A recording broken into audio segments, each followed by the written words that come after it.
Actually ನಮ್ಗೆ ಇದು start ಮಾಡಿದಾಗ ನಾವು ಏನು ಒಂದೇ ಒಂದು ಮಿಷಿನ್ ಹಾಕಿದ್ವಿ. ಆ ಮಿಷಿನ್ ನಾವು ಎಂತ ಮಿಷಿನ್ ಇರ್ಬೇಕು, ಹೇಗಿರ್ಬೇಕು, ಅದು ಸ್ಪೀಡ್ ಅಲ್ಲಿ ರನ್ ಆಗ್ಬೇಕು ಅದನ್ನ, ಬಿಕಾಸ್ ನಾವು ಇಲ್ಲಿ ಎತ್ತು ತರಕ್ ಆಗಲ್ಲ ಅಂಗಡಿನಲ್ಲಿ. ಸೊ ಆ ಎತ್ತು ತರ ಯಾವ್ದು ಮಾಡೋದಿದೆ ಏನಿದೆ ಅದೆಲ್ಲ ನೋಡ್ಬಿಟ್ಟು ಯಾವ ಮಿಷಿನ್ ಸೆಲೆಕ್ಟ್ ಮಾಡ್ಬೇಕು ಅಂತ ಒಂದ್ ನೋಡಿದ್ವಿ ಆಲ್ಮೋಸ್ಟ್ 6 years ಬ್ಯಾಕ್. ಎರಡನೇದು ಬೀಜ, ಎಲ್ಲಿಂದ ಬೀಜಗಳು ತರಬೇಕು, ಎಲ್ಲಿ ಸೋರ್ಸಿಂಗ್ ಮಾಡ್ಬೇಕು, ಹೇಗೆ APMC ಯಾರ್ಡಾ ಇಲ್ಲ ಹತ್ರ ಇರೋದಾ, how can we. The main intention ಏನಿತ್ತಂತಂದ್ರೆ ಒಂದು ಆರೋಗ್ಯ ತರಕ್ಕೆ ಕ್ವಾಲಿಟಿನೂ ಚೆನ್ನಾಗಿರ್ಬೇಕು, ಬೆಲೆನೂ ಕಡಿಮೆ ಇರಬೇಕು. ಎರಡು ಮಾಡೋದು ತುಂಬಾ ಕಷ್ಟ.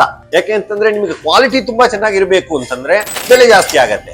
ಬೆಲೆ ಜಾಸ್ತಿ ಆದ್ರೆ ಜನ ಬರಕ್ಕೆ ಗೊತ್ತಿಲ್ಲ ಇನ್ನು.